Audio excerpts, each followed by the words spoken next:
Real people, real opinions, Real Talk Radio. The multi-award-winning Niall Boylan Show. Ireland's classic hits. You might have heard the news today that 49% of drivers believe that a company driver rule should be scrapped for learner drivers. That was according to the survey carried out on behalf of Aviva Insurance Ireland. It also showed 25% of drivers think the accompanied driver rule for learners should be scrapped until the backlog is cleared. 19% of drivers believe amnesty should be given to learner drivers due to the large backlog of driving test applications, as was done back in 1979. I'm sure they do. That would avoid those 19% actually going and doing a test at all because they just get a free licence. Do you remember the amnesty back in 1979? My mother, at the time, got a driver's licence, so she had a full driver's licence. She never sat behind the wheel of a car in her life. She never drove in her life, never even tried, never did a lesson, never tried to drive a car. She was not interested. My father drove her everywhere. But yet, she had a full licence because she got it during the amnesty, like most people. Now, that seems a bit bonkers to me, by the way. Unleashing unqualified drivers onto the road with a licence because we can't get through the backlog quick enough is a bit bonkers. We did it before. It was a bad idea. We all know it was a bad idea. That's not going to happen again. I hope not, anyway. Is there anything in this country that is working as it should be? It seems not. Nothing in this country seems to. We're making an absolute Horlicks of everything in this country. We couldn't run a piss up in a brewery. I mean, Jane, you couldn't. This lot, I swear to God, they wouldn't get it in a brothel. They can't do anything right. Everything we do, we make a hames of. The Children's Hospital, immigration, everything we do, we just make a mess of it.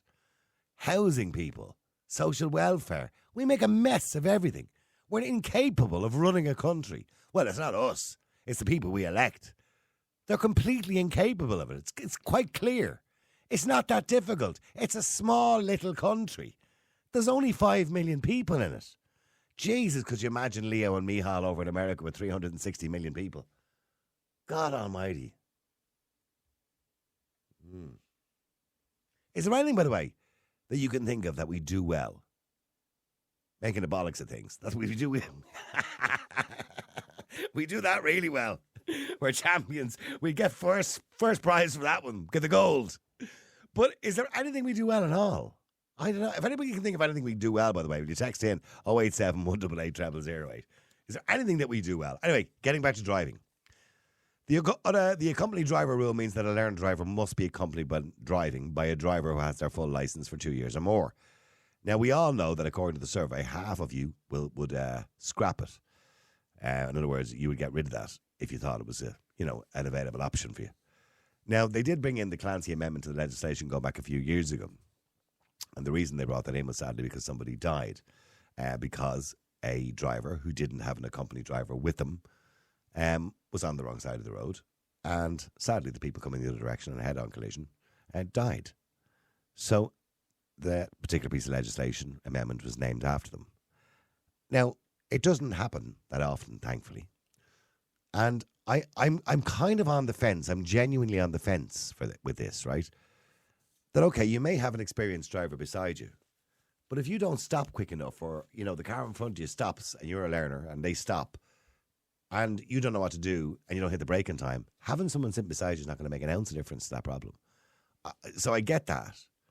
But I do also get the idea that it makes it a bit more difficult, and certainly it shouldn't be that easy for you to drive around with no skill whatsoever. And the idea that you can just get into a car with a provision license or a learner permit, as they call it nowadays, and drive a car on a road, a piece of metal that weighs a ton, to drive it around as you wish on a busy road with pedestrians and cars around is a bit bonkers in itself. But look, that's probably the only way we can do things. So, do you believe we should scrap the accompanied driver rule? Because there is an argument. People say, well, hold on. I'm waiting for my test. I live in the middle of nowhere. I have a family to feed. I need to get to work. I can't ring me dad every morning to come to work with me just because I need a qualified driver beside me, or my ma. Let me know what you think. The number, as usual, is 087 188 0008. Should we scrap that law? Eddie, how are you? Good evening, Noel. You well? Good. Eddie, I mean, look, This rule has been around since time began. Since my day of the provisional license, you were meant to have a qualified driver with you, right? But nobody ever abided by it, and nobody ever done anything about it until about 5 years ago when the Clancy Amendment came in, and now the guards kind of got tough on it. So, but should we scrap it? Is it a good law? Oh, do you know what, Noel? I have to say, I wouldn't scrap it. And like you said there, all it takes is for one person to go out on the road on a provisional on his own, cause a big accident, a few people die, and then everyone will be out saying he shouldn't be on the road, right? And then also... But hang on, sorry, before you go any further, before you go into the also, would having a qualified driver sitting beside him have made a difference? Well, at the moment, my nephew's doing his driving, he's doing his lessons, and I do take him out in my car, and he bought his own little car, but he doesn't drive it unless he has a fully licensed driver like me with him. And there's times where we're driving down the road and reading the road signs, he's only learning. I know more about that. Getting in right lanes, coming to roundabouts, stuff like that. He's learning it. But with me with him, he's safer than he would be on his own. There's no doubt about it, you know, because I'm driving years. Yeah. And like I said, all it takes is one big bad accident, like you said there, that Clancy Amendment or whatever, and it just shut the whole thing down. And then you also have the insurance companies. They just, if they were out in the car on their own and they have a crash, their insurance is null and void. They're not going to cover them. You know? Yeah, no, they will. They will refuse to cover them. Yeah, they'll turn around and go, no, you broke the agreement. You were supposed to drive that with only a fully qualified driver in the passenger seat. Yeah. You drove it on your own. You crashed. And not only that, the person that's driving the car on their own, maybe an 18-year-old teenager, and he writes off someone else's car, because his insurance is null and void, he has to pay this person back 20, 30 grand. Yeah. You know what I mean? It's just not worth it. What we do need to do, I totally agree with you, we don't know how to run a bat. We need to get more bloody testers. We need to employ more testers. Like my nephew at the moment, the waiting list for him is 10 months to a year. Now, what happens if he fails his test? How long is he going to be waiting for the next one? I know. It's absolutely bonkers. Now, his mate, I said to him, don't go out and buy a car. Just don't go out and buy a car, because I don't want you driving it on your own illegally. Well, he went out and he bought a car, right? Just pig-headed. But fair play to him. He's only driving. He actually gets the bus to work. He's only driving it when he has a fully qualified driver with him. In fact, it actually conked out the other day because the battery was flat, because it sits in the garden that much, because he doesn't drive it as much as he should do. But on the flip side of that, his mate went out, bought a car, and he's been caught about 3 or 4 times by the guards. It's been impounded. They fined him, the whole lot. You know, is it worth it? This is because he didn't have a qualified driver with him.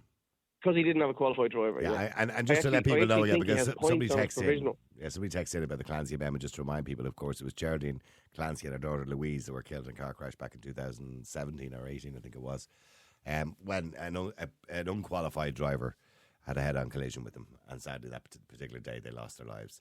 And that's why the amendment was brought in. Now, as I said, the legislation was already there, but the amendment was brought in to clarify to everybody, going forward, we're not letting people away with this anymore. You know? You go to Florida on your holidays. Would you get on a plane if you knew the pilot didn't have a license?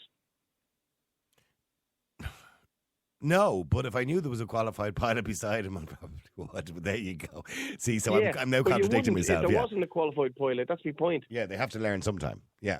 Yeah, and this is what you have to think about. Like this driver, this unqualified driver, he has the responsibility of every single passenger on his shoulders. But when do you cease to? With the old license system, the provisional and the full license, now it's a learning permit, right? The provisional is gone, right? But with the old system, for your first, do you remember the old system? You had to have 2 provisionals before you could make an application for a full license. Wasn't that the way it was years ago? And I don't know. Yeah, and on the first one, you had to have the qualified driver, but on the second one, you didn't, right? In other words, they assumed after a year you knew how to drive a car. And I kind of understand that to some degree. But now it's just, you must have, once you've a learner permit, you must have a qualified driver with you, right? And I sometimes I think, well, if somebody has maybe driven on a learner permit for 2 years, they probably know how to drive a car just as well as I. Well, maybe not as well as I do. Or you? Well, no, I'll shoot you down there now, right? Because I know someone that works in the test centre, right? And there's people coming in every day, lads about between 18 and 24, 25, right? They get a job, they go out, they get a car on finance, brand new car, right? Driving it for 3 or 4 years, go in for a test, drive to the test centre in their brand new car that they've had 2 or 3 years, fail the test, and then get out and drive home. It's gas. It's absolutely gas. They're actually just proved there and then. Oh, yeah, I know. And you do test. get it. When you fail, you get a certificate of incompetence. In other words, we're telling you you're incapable of driving a car, but then we let you drive it home again. Yeah, nuts. I Absolutely know. bonkers. Like, then you're right about the backlog. We need more testers, but they won't. Yeah. For some reason, they don't seem to want to hire private companies to do the testing. It would be much easier if they hired, when I say hire private companies, the tests, the companies that go out and give the lessons, for example. There are a lot of qualified people doing those that could do the tests. They could be given a quick course on how to do the test. But they don't seem to want to do that. That would speed up the whole process for everybody. it would. It was like the same with the NCT. They had to bring in loads of lads from the Philippines, and they live over in the hotels over here in the north side near the airport, and they bus them over to the likes of Fonthill and all these other places every day. And the next time you're getting your NCT, you'll see all these lads, because they just couldn't get Irish lads to do it, Well, rather than do what they do in the UK, for example, or in England, which is you go to a recognised garage in your area, and they're licensed to do the MOTs. Anyway, Yeah. Stay there for a second, Billy or Eddie. Billy, hi, how are you? Hi, how are you keeping? Good. I mean, there's a lot of people waiting for tests. Maybe first time around, second time around, and they can't drive. They're not allowed. Well, technically, but they are doing it, but they're not allowed. Well, first thing, the Clancy case is 2015. 2015 was it that long ago? Sorry, I do apologise. 2015 when that happened, and absolutely horrific case of Yeah. an unaccompanied driver causing that accident, and that, from memory of the case that happened after, that unaccompanied driver had been caught on numerous occasions breaking the law, being unaccompanied and driving, and still did it anyway. Yeah. So that's Thank one you. thing. All right, cheers. Oh, sorry about that. Secondly, then I was listening to another radio station. I do it on How occasion. dare but you. There was, I know. You won't hold it against me. This is the podcast now, so give you a break on that. Yeah. But, I'll give you a break. What was said was someone had called in and had said that testers, they're actually looking for new testers now, but the last batch of testers that they had, their contract expired and they were not allowed to renew that contract. Why? So they're after letting go. I'm not sure what the reason was, but basically the contract that they had, about 100 of those testers, their contracts had expired, and that the Department of Transport was contracting for new testers instead of renewing those. So 100 of them are gone, and they're getting in 60 to replace, I think was the figure that was quoted. Right, so there's still got to be 40 down. Still 40 down, and you've got 100 people there that could do the job, but they don't want to keep them in for whatever reason. But it's not just 100. There's lads and ladies all over the country who give lessons, who are very qualified if they were given a bit of a course. Yeah, but you need to be qualified as a tester. Of course, yeah, as they'd have to do a tester. course as a tester, yeah. Mm-hmm. But you're right. But as it stands, they're getting rid of 100. They're getting in 60 to replace that 100. So instead of having 160, they're losing out on 100 testers. Can I just say, by the way, being a tester, right? No disrespect to testers, it's not the most difficult job in the world. It's the same. You're taking the same route every day. You're telling people to do the same technical things they have to do. I don't know whether they still do the reverse around the corner, the 3-point turn, and all those. Well, when I did it a couple of years ago, they did. Yeah, so it's the same. It hasn't the changed. You know what I mean? I'm not sure what the truth in this is or not, Niall, but I remember when I was doing the test, the great myth out there was that there was a percentage that they had to hit in failures, whether you're good or not good enough. I think the percentage or one year, not. I remember talking about this one year, and I think it was like 1 year was 51% failures. Yeah. Now, what does that say? That the instructors aren't doing their jobs properly? That the 12 lesson system hasn't worked properly? 50%. If any other industry had a 49 or 50% failure rate, you'd be looking at the way the test is being administered. But I did the test. I did the test 4 years ago. Was it 4 years ago? Myself and Helena, my producer at the time, we both did the driving test for the crack. We had a tester on the air, and we were talking about it. And he says, "Why don't you just come and do the test?" And we said, "Okay." We both failed. Now, I failed. Now, in my defence, I failed because I was driving a manual car, which I hadn't driven in about 15 years, and I forgot to I took my foot off the clutch too quickly at an intersection. The car just cut out. And I was instantly failed. And rightly so, probably too. Helena failed because she mounted the footpath. So it just goes to show you, it is easy to fail. But that's another thing now. After you've passed your test, there is no, unless you're a professional driver, there is no driver competency after that. You do your test, you're done. That's it. It doesn't matter if you drive until you're then, I think it's 70, when you have to start going to the doctor to get a doctor to sign off that you need to get your license renewed every year. It might be later than that again. But, once you got that test done, that's it. You never have to have any sort of continuous improvement or assessment. And it's, well, I was going to say we should change that in the future, but there's probably no point because within the next 10 to 20 years, most cars will be autonomous anyway. I wouldn't say that now. Maybe not 10 to 20. It might happen eventually, but there's still going to be instances where people will want to drive. And if you look at the roads at the moment, like even the testing at the moment, so when you do your lessons, you're not brought on a motorway. I never understood that. Yeah, you should be for certainly you're not brought on a. Yeah, you should be. You're not brought on a dual carriageway. You're not brought on a motorway. You don't. If you've driven down and I was on a motorway earlier on, how many people hog the overtaking lane? Just sit out in the overtaking lane. Yeah, and the majority of people are tested in daylight as well, not at night time. Yeah. Or very and conditions, wet conditions can be. Yeah. If people don't know how to react to these conditions, it's we're always being told that we need to improve road safety, but after we do a driving test, very little is done to improve road safety. The highest rate of accidents at the moment, by the way, in case you didn't know this, I was only reading this last. Hold on, I think I saved it on my phone because I thought it was an interesting statistic for the show, so I said I'd save it. I'm 90% sure I saved it. No, my luck, I bloody didn't. Let me see. It was to do with, it was research. No, I bloody didn't save it. Anyway, it was to do with research in relation to who has the most amount of accidents. And the answer is electric cars. Electric cars have a much higher rate currently at the moment of accidents.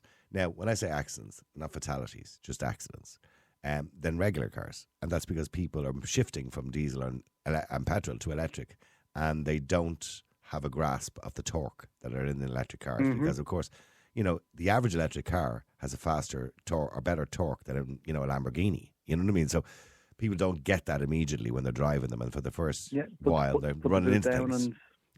Yeah. So electric cars have a high rate of accidents. But again, it's a different way of driving, different style of driving. Oh, yeah. The same way as when you do a test, you either do your test in an automatic or a manual. And you're only qualified and you're only licensed to drive one or the other. Or if you can do it in a manual, you're licensed to drive both. Yeah. Exactly. Yeah. But if you do it in an automatic, you're only licensed to drive an automatic. That's going to be another thing going forward now because electric cars. Most cars now are going to be automatic. The case of the manual gearbox has kind of gone out the window. Yeah. I don't understand why people drive manual cars. I just don't get it.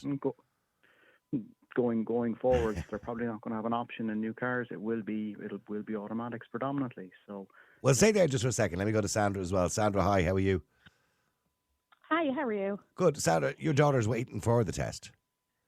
A year waiting. A year. It's a year. She said they told her she's going to get it in July, and she applied in June last year. Wow. I have 5 kids. She is number 3, so I have 2 that are much younger than her. And she is a good driver. She is a safe driver. And every day I have to suffer. And after I drop the other 2 to school, I have to come back. She has to drive to college just to keep her practice up.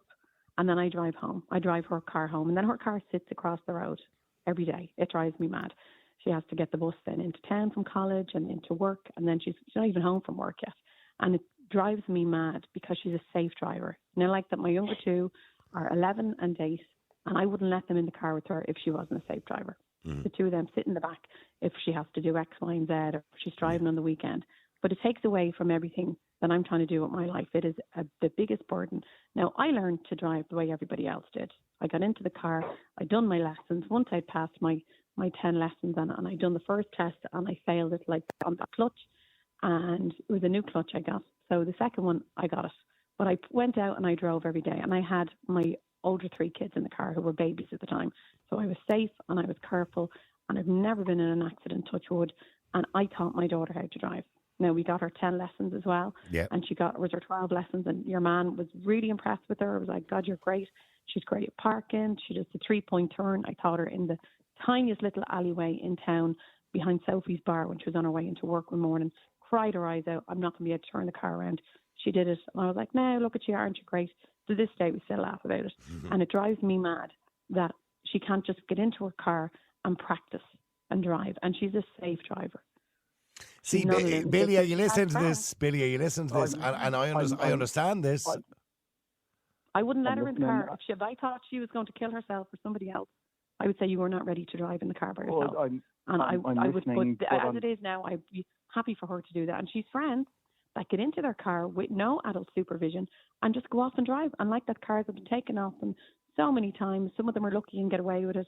I'm not willing to let her do that because I don't want to mess anything up for her. But if push came to shove and it was an emergency, I'd have to say to her, you need to go and do Well, this. here's the risk. If she got caught, by the way, she could end up with points on her The license. thing, if she got caught, this is the thing, it would be awful. And her first insurance will be loaded.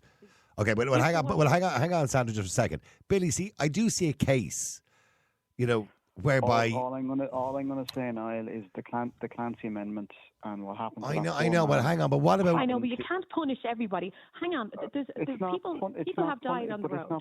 Listen, hang on for a minute. It is. Oh no, hang on, Sandra. Just let Billy finish what he was saying. Hang on. There's people that have died on the roads, and you can't punish everybody that drives because people have been killed. And I'm not taking away from families because I have 5 children myself, and I would be devastated if anything happened to them. My world would end.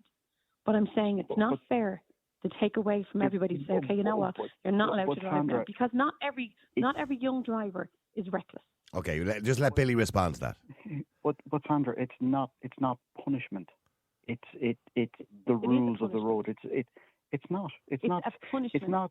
You can call it a rule if you want, but it is a punishment. It is a But punishment. are they just punishing your daughter then? But how are we as drivers? I'm being punished. I am being punished. I'm being punished. I would say it's an inconvenience to you. It's not a punishment. It is a punishment to me. It is. It's an inconvenience, it affects unfortunately. my life. It affects my life hugely. Hugely. I have other kids in this house that I have to try and look after and get to X, Y, and Z. And at the same time, I have to try my best to get out and get her to practice as much as she can. And it's a massive punishment for me. It is a punishment. Okay, well, hang on, please, Sandra. Just let Billy respond. She is a safe, Sandra, good driver. Go ahead. Sandra, if I may, the fault here is not your daughter, it's not you. It's the fact that there's not enough testers. As you said, your daughter put in her application in June of last year to get tested, and we'll be waiting till, did you say July? This year, yeah. That they're not allowed. Okay, but okay. Let me just give a compromise here, and I don't know whether you would agree with the compromise, Billy. That similar to the way the old system worked, which I think I was explaining to Eddie or yourself, I can't remember. That when you had your provisional license, when I was young. Oh, sorry, hang on. Someone has the radio on in the background there. When you had the provisional license when I was young, you, on the first license, as from what I remember, you had to have your qualified driver. On your second provisional license, or learner permit as they call it now, you didn't have to have a qualified driver. No, I don't agree with that either, because you could sit around your provisional license or your learner permit as it is now lasts 2 years.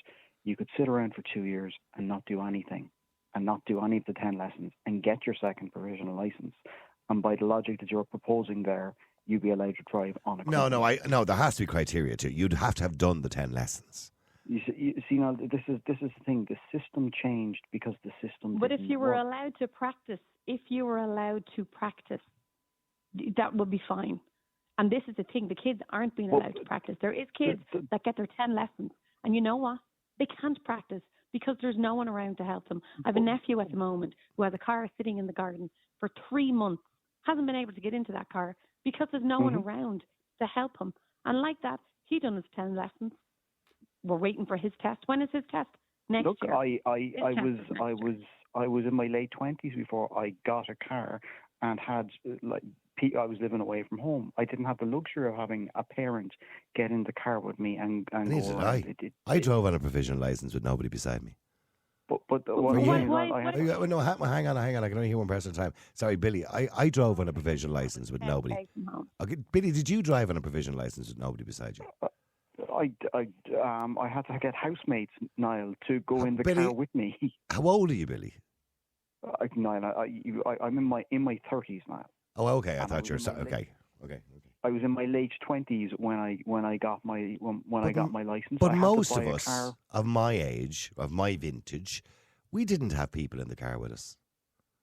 Yeah, no, but on your age and your vintage, there wasn't 2 million cars on the road at the time either. You know, it was a different time. It was, back in, what was it, 1973, when everyone in the country who had a provisional license 79, yeah. Given a license without a test. An amnesty. Just posted out. That's right. Prior to that, if your But that was qualifying criteria, bonkers. prior to that, in the late 60s, the qualifying criteria to get a license was if your father had a car. Mm-hmm. You know, it's like we're not going back to that time. You know, we're not. It's not. But going I to get what revert back. Sandra's saying. If that young fella has a car sitting in the garden for 3 months and he has no qualified driver to sit in the car with him so he can get out and get a bit of experience and practice, and he does his test, and let's say he passes his test and he gets his driver's license and then he can go out on the road. He's now going out on a road with very little practice, but enough just so he could pass his test because he did his lessons. So he has no real experience of driving. Do you understand what I'm saying? That doesn't make sense. But again, Niall, It's just a like tick a box. The system as a whole doesn't make sense, Niall. The test as a whole doesn't. Well, make that's sense. what we're talking about. It doesn't make sense. But That young fella's it ticking a doesn't- box. It doesn't. But Niall, Sandra's daughter's ticking boxes. But sending people out on the road unaccompanied also doesn't make sense. But you're willing You know, to if send we a were- young fella out who hasn't driven his car in 3 months, might not get his test for another 3 or 4 months or whatever he gets it. He might pass his test. Then he's go out on a road and he hasn't driven the car in 6 or 7 months. Niall, if we were serious about testing in this country, as you said there, we'd be testing in the dark. We'd be testing it would be a setup like they have in the US with a driver's ed type situation, where you would drive down an empty road before you go on to show that you can drive on an empty road before you can drive on road with other cars. Personally, I believe that every child should come out of secondary school with a driver's license. Completely agree with you. Yeah. Completely agree with But you. so Sandra, your daughter must be fierce frustrated, is she? Sorry, say that again. Your daughter, she must be fierce frustrated that she can't drive the car. She's livid. She really is livid. And I feel sorry for her because I'm not paying for the insurance on the car. She is. And she's paying $2,500 for the year for her to have the luxury of driving the car to college when she's in college. And then Sandra, the time on the weekend if she's in work. I might sound harsh, Sandra. I had to wait 10 months for my first test, and I had to wait 6 months for my second test. Yeah, and for both of you, that's an unacceptable time period. But just both of you stay there a second. Let me just go to Sean. Sean, hi, how are you? Hi, Niall. How are you? Good. Sean, you've heard Sandra, her daughter, car sitting across the road. She only gets to drive it when her mum is available to go with her. Yeah. Niall, I'm a professional driver.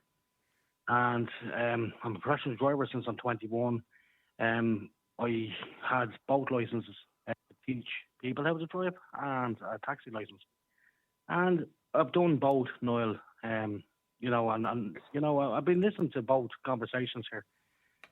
My son, Niall, he's 21 now, and he's been driving 4 years. Mm. Now, what I've done with him, Niall, is I got him insured in my car when he was 17. Yeah. He passed his, his 30, and he got his provisional license, Niall. I put him on my insurance, Niall, and I had him driving my cars, Niall. My cars, while he was on my insurance, because he couldn't obviously get his own car, because I have high-powered cars now. Mm. He was driving them around while he was 17. And I told him, don't put a provisional or a learner permit on, or the learner On the window. sign. Yes, of course. So he was driving them, but and you weren't with him in the car when he was driving them. Oh no, absolutely not. No. You see, what that just woman just said there a minute ago. I assessed him, and I knew he was a good driver, and he got his 10 lessons, and even the driving tester said he's great. He's great. That's marvelous. Well, I'm delighted he was marvelous in the end. But the fact that and you're talking about high performance cars, because most kids now are not allowed to drive anything past a 1.6 Oh, I know or that. whatever. And that's why I pointed this out. And it's the fact that I pointed this out now. And you were okay with your 17-year-old milling around in a high performance car? Absolutely. You see, here's the thing, though. Without you sitting beside him. I'm going to outline this to you. First of all, a car is a car. whether it's a 1 litre or a 2 litre. No. They're going to kill themselves in it anyway. No, hold on. You're talking Excuse to me. your, Hold on, now, Sean, you're talking to No. yours. No. There's a big, difference in driving a Micra and driving, I don't know, a BMW. Of course, there's a big difference. Hold on, Niall. A Micra can do 100 mile an hour, same as a BMW, Niall. Oh, Jesus. Now, I wouldn't like to do second of all, 100 miles an hour in a Micra, but go on. Well, it can do it. And the second of all, Niall, I have told, and I've said to your researcher, me sitting in the passenger seat, what am I meant to do? And that goes back to the last caller there. What am I meant to do in a collision? Yeah. What am I meant to do, Billy, in a collision? What am I meant to do? What am I like? I've no pedals in front of me, I would hope that your son in the car with you would not be travelling and breaking speed limits. But I'll tell you what, Niall, you were talking to someone about. No, don't revert back to Niall. I'm not asking you, Billy. I just want Billy, hold on. Address me first, Billy. I want to make a point here. What am I meant to do, Billy? Why don't you calm down? What am I meant to do with a person? What am I meant to do with a person beside me, Billy? I'll tell you what. What should have happened there is your son was caught in a high performance car on a provisional license without an L plate. Yeah, no. Right? Billy, we're not going there. Being an uninsured driver on the road. He got away with it, Billy. He got away with it. He got away with it. Confiscated. Billy, and it should have been scrapped. Billy, that's what I'm going to tell you now, Billy. Now.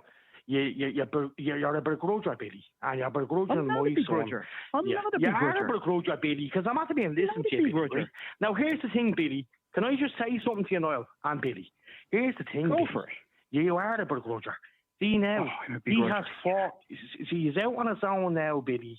No, you are, Billy. You're a little bitch. Good for him. I'll tell you why you're a little bitch. And you know what? He's out on his own, Billy. Hold on, Billy.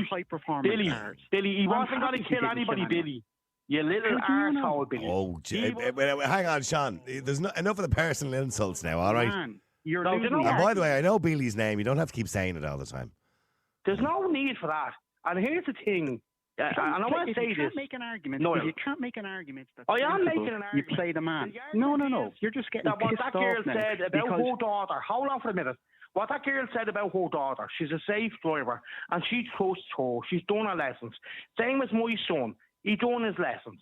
Right? Now, it's not our fault that the fucking NDLS is taking its time to get their licenses involved. Now, what we done is, as parents, now, fair enough, she didn't let our daughter drive. I let my son drive. Now, I'm glad I let him, because you know why?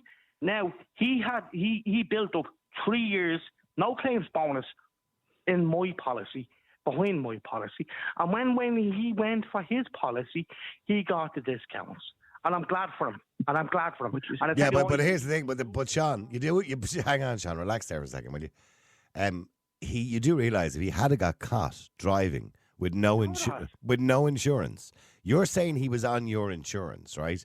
But he was 17 on a learner permit. Your insurance company would not cover him on that car if anything had happened. That's how much I trusted him, Niall. Oh, yeah, wonderful. But that's great. But if the guards had pulled him in or he was involved in an accident, he would have ended up with penalty points on his licence or an endorsement on his licence, and he wouldn't be getting insurance. Niall, hold on. Can I say something to you, Niall? Yeah. He was pulled 3 or 4 times, Niall, by the Gardaí on the way home, and he was asked to produce insurance a couple of times, which he did. And he's under my name that he's the driver of that car. And there was I'm assuming they asked him for a licence too. Did the guards not recognise the fact that he was a learner driver? Of course they did, and he did say it to him. Where's your full licence driver? Where's your L plates? And where's your L plates? Yeah.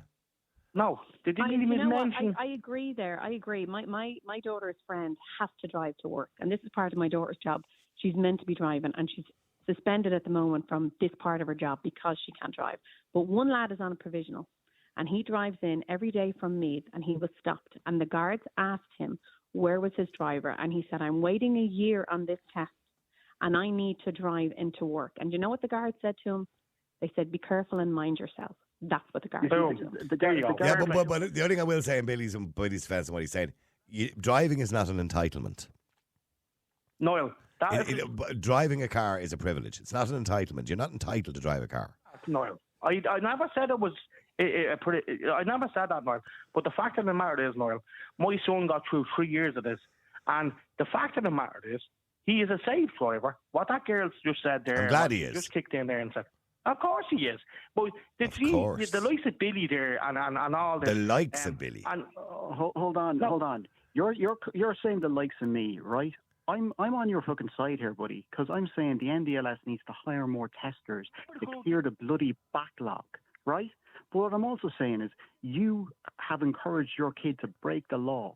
Like, that's what's wrong with this country. People are encouraging their kids Billy, to break the law Billy, left, right and Billy, centre, and we're wondering why the place is going to fucking shit. Billy, can I say something to you? As I said, I'm a professional driver, and Billy, here's the thing. My daughter, 1 year's time from now, I'm going to do the same. I'm going to teach her how to drive when she's 16 in industrial car parks, right? I'm going to teach her how to drive. And when she's 17, she's going to be insured under me again. And there's not going to be no L plates, no N plates, no nothing. And she's going to do the same again as her brother did. And you know why? And you know what? You know what? That's the way it is. You know what? We have to hide our kids. We have to hide our kids. We have to hide the N plates. Hide the L plates. So hang on, stay there, all of you. Let me just. Have I got time? Oh, I haven't got time to go to Adrian. Oh, Adrian, go on. I'll give you a minute before we get to the news. Go on, Adrian. Go ahead.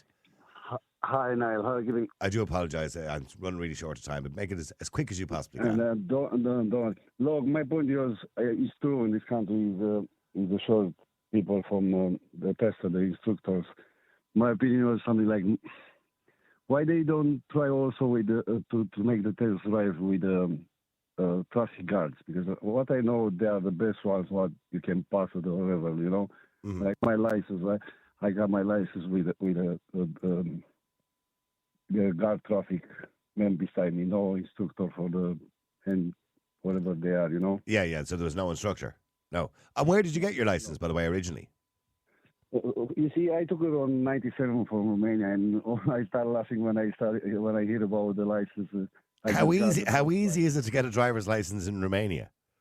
No, you see, it's not easy because you see, we got 30 hours. We are school instruction, not only 12, okay, like 30 hours. Okay, that's a long time. Yeah, okay. So, yeah, you're doing also a few hours on the night time to learn to drive on the night time. Oh, okay. So your lessons, so the lessons that you get, the 30 hours, must be done day and night.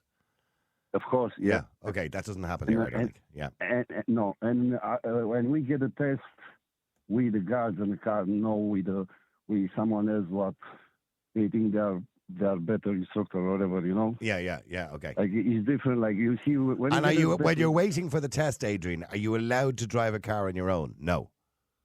No, yes? No, we don't have this. You see, you are allowed to drive with the car only with that 30 hours with instructor. It's true, we don't have that difference of 2 years from 16 to 80 to doing lesson with your parents or your friends, you know. Okay, so once you do your lessons, you must then do your test. And if you make an application in Romania to do a driving test, how long will you be waiting to do the test? You see, back in the day, you took it on the same day. You take the on the test day. in the morning. Oh, okay. On the day. If you pass the test, and next hour you'll go with the cops to doing the driving test. You know. See, Billy, that's how it should be done. On the last day of your last lesson, you do your test on the day. Well, the issue there is we don't have the number of testers. No, we don't. Karen, do you believe that people should be allowed to drive a car on a learner permit with no qualified driver with them? For the first 12 months, I believe that they should have to have a learner or a full driver with them. Mm-hmm. But after 12 months, I do think then that they should be allowed to drive without a full driver. Like at the end of the day, what I can't understand is youngsters of 16 years of age are allowed to drive tractors and trailers, do silage runs, do all this, like with big machinery, you know. Most of that would be driven on their own land, but most of that's driven on private land. Most of it. Well, I suppose being from the country myself, to be honest with you, Niall, like in back roads where I'm living, like you would meet young lads towering up the road towards you during the silage season there, and they're doing everything they can and like to get as fast as they can. Yeah. And like with big loads behind them, like it's ludicrous to think that while we have this argument, and yes, I believe in safety first and it's paramount, but like the the biggest argument is that unfortunately there just are not enough instructors, which is crazy. It's crazy to think that this is still the case at this day and age. But like, yet at 16, somebody can sit behind the wheel of a tractor or a trailer, or with a trailer on behind it, or with machinery. Yeah, with 4 tons. Yeah, are legal to do so. Mm-hmm. Yeah. No, I understand the argument, and I don't know the statistics on how many accidents that 16-year-olds have been involved in driving tractors in rural Ireland. I don't know the stats on that, but I do know the stats involving, well, I don't know them directly, but there are stats involving, unaccompanied drivers who are involved in accidents, and for that very reason, we have legislation now that says you can't do that anymore. Yeah, and I understand that completely. My heart goes out to families who are directly impacted by that and victims. But in saying that, I understand your argument too, that after a year, they're reasonably qualified to drive a car. Now, they may not pass a test yet, but they're reasonably qualified to drive a car. And I suppose that was the way it was when I got my license. On the first license, you had to have a competent driver. And the same with myself. Yeah. I'm in my mid-40s, and it was the same. We got our license, and the first provisional you weren't. Like, I actually smiled when you said it earlier on, because it brought me back years. Yeah. And like, if it's a thing that you were able to access your test and just didn't bother, you're behind going for it, that's one thing. But the reality is, unfortunately, the testers just aren't there. So like, kids aren't able to access the test. I have friends at the moment whose children have done all their lessons. They're driving with their parents as often as they can, but still can't get access to a driving test. Yeah, when I'm hearing some of the stories tonight of people waiting over a year for a test, it is ridiculous. Mm-hmm. That's the government's fault. But then again, this is the Irish government. They don't seem to be able to do anything right. Anything right, exactly. I think we're going to have a competition during the week. Jane has suggested it. We'll have a competition to see if anybody can suggest something the Irish government have done right recently, or done a good job of. I don't think we'll have a winner. That's the problem. But I do accept it, and it brings back memories for me too. And I knew people who drove on provisional licenses for years, never even bothered doing the test. They just drove on a provisional license. In those days, you didn't have to. Well, nobody mentioned having an L plate up in a window, and you didn't have to. You could renew your license even if you failed your test. You just renewed your provisional license and kept driving. Mm-hmm. Yeah. But it's all changed now, of course, and of course. And they do say, by the way, that the roads are a safer place because of legislation that we brought in. I'm looking here from 2018. The proportion of learner drivers involved in fatal car accidents is much lower than the proportion of learner drivers on the road. Almost 9% of all drivers in Ireland hold a learner permit, but figures supplied to RTE by the Road Safety Authority suggest that in the past 4 years, just 5.8% of fatal collisions involved a learner driver. So actually, that's not a bad statistic. That kind of suggests that learner drivers actually are not involved in fatalities. Now, mind you, you also have to factor into that learner drivers wouldn't be driving as much. Do you know what I mean? As, say, professional drivers or people who are driving back and forward to work every day and on their own, etc., etc. So that has to be factored into those stats. No, I do fully agree, though, that learner drivers should not be allowed to drive like anything higher than a 1.4, for example. Yes. That I think that just goes without saying. Well, there is a restriction, isn't there? 1.6, I think, is the restriction. Yeah, 1.6, I think, is the restriction. Yeah. But I even remember in my day, you couldn't get insured on anything bigger than a 2 litre until you were 25. That's right, yeah. That's right. So we'll stay there for a second. Let me go to Dave. Dave, hi, how are you? What's the crack? Dave, I mean, what do you think? Should you be allowed to drive without a qualified driver with you? I don't know. Like, once upon a time, I would have banged the drum for the learner driver, but like you said it yourself there, statistically, accidents involving learner drivers have gone down.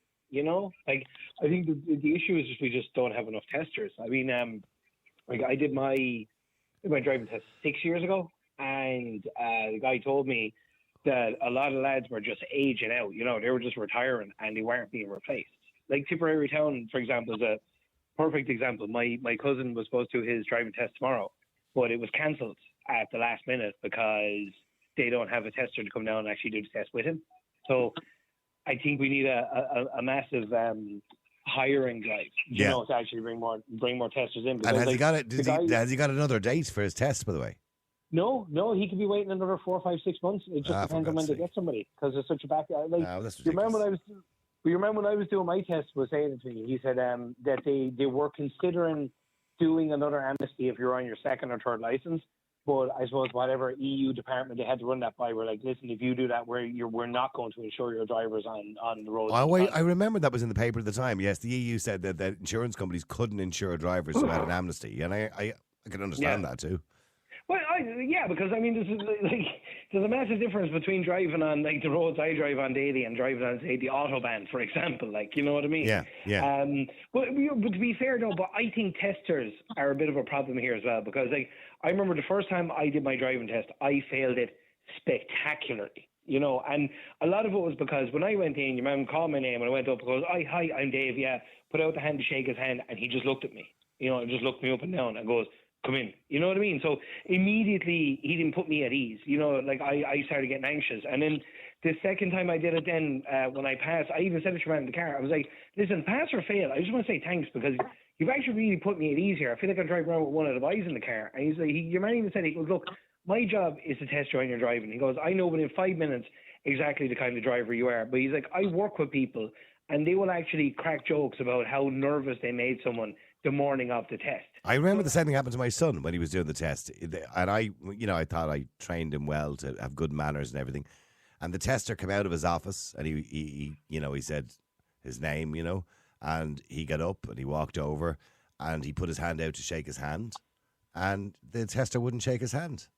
So anyway, he failed the test. I can't remember what he failed on that particular day. And I went over to the tester afterwards, being me, and I said, can I ask you a question? And he said, yeah.